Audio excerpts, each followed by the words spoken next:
नमस्ते मित्रों, मेरा नाम कोठिया रीवा है और मैं 7वीं कक्षा में पढ़ती हूँ। मेरा नाम डोबरिया रुशांक है और मैं भी 7वीं कक्षा में पढ़ता हूँ। मेरा नाम सोजित्रा ग्रंथ है और मैं भी 7वीं कक्षा में पढ़ती हूँ। आज हम सभी यहाँ हिंदी दिवस के अवसर पर एकत्र हुए हैं। 14 सितंबर को हम अपनी राष्ट्रीय भाषा का पर्व मनाते हैं। यह दिन हमें याद दिलाता है कि हिंदी हमारे देश की पहचान है। आइए इस पवित्र भाषा को सम्मानित करें और इसे और सशक्त बनाएं। हिंदी भाषा केवल एक भाषा नहीं बल्कि हमारी संस्कृति और सभ्यता की आत्मा है। हिंदी वह माध्यम है जो पूरे भारत को एकता के सूत्र में पिरोती है। महात्मा गांधी ने कहा था कि राष्ट्रभाषा के बिना राष्ट्र गूंगा है। यह भाषा हमें हमारे मूल्यों, संस्कारों और परंपराओं से जोड़ती है। हिंदी हमारे रगों से जुड़ी हुई भाषा है। यह वह भाषा है जो देश के हर कोने को एक साथ बांधती है।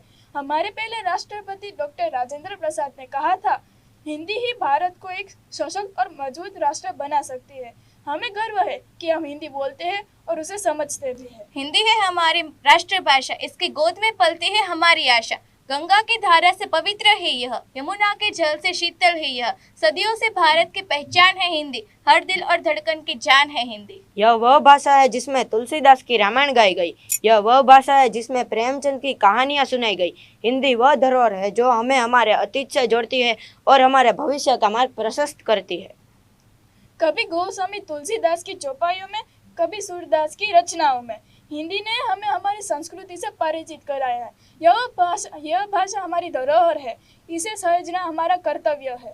आज के समय में जब अंग्रेजी का प्रभाव बढ़ता जा रहा है, हमें अपनी हिंदी भाषा को संजो कर रखना बहुत जरूरी है। लाल बहादुर शास्त्री जी ने कहा था, हिंदी देश की जनता की भाषा है, इसे अपनाना हमारा कर्तव्य है।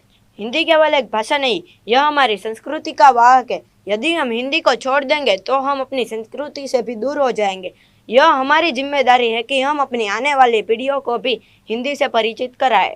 विज्ञान और प्रौद्योगिकी के इस युग में हिंदी को आधुनिकता के साथ जोड़ना होगा। हमें इस भाषा को इतना सशक्त बनाना है कि यह दुनिया के सामने अपने दम पर खड़ी हो सके। हमें हिंदी के प्रति अपने प्रेम को अपने कार्य में प्रदर्शित करना होगा। हमें अपने परिवार, दोस्तों और समाज में हिंदी का अधिक से अधिक उपयोग करना चाहिए। हिंदी विश्व में सबसे ज्यादा बोले जाने वाली भाषा भी है। स्कूलों में हिंदी को एक अनिवार्य विषय के रूप में सिखाना चाहिए। हमें हिंदी साहित्य और नाटक को बढ़ावा देना चाहिए ताकि बच्चे इस भाषा के महत्व को समझ सके और इसे अपनाएं। हमें सोशल मीडिया और इंटरनेट पर भी हिंदी का उपयोग बढ़ाना चाहिए। हिंदी ब्लॉग, वीडियो और लेखों के माध्यम से इस भाषा को नए आयामों तक पहुंचाना चाहिए। तो आइए इस हिंदी दिवस पर हम सब मिलकर यह संकल्प लें कि हम अपनी राष्ट्रीय भाषा को सम्मान देंगे, हम अपनी राष्ट्रभाषा को सम्मान देंगे और इसे हमेशा जीवित रखेंगे। हमारी पहचान हिंदी है और इसे बनाए रखना हमारा कर्तव्य है। जैसे ही हम अपनी भाषा को सुरक्षित रखेंगे, हम अपनी संस्कृति और परंपराओं को भी सुरक्षित रखेंगे। तो जोर से बोले, जय हिंद, जय भारत।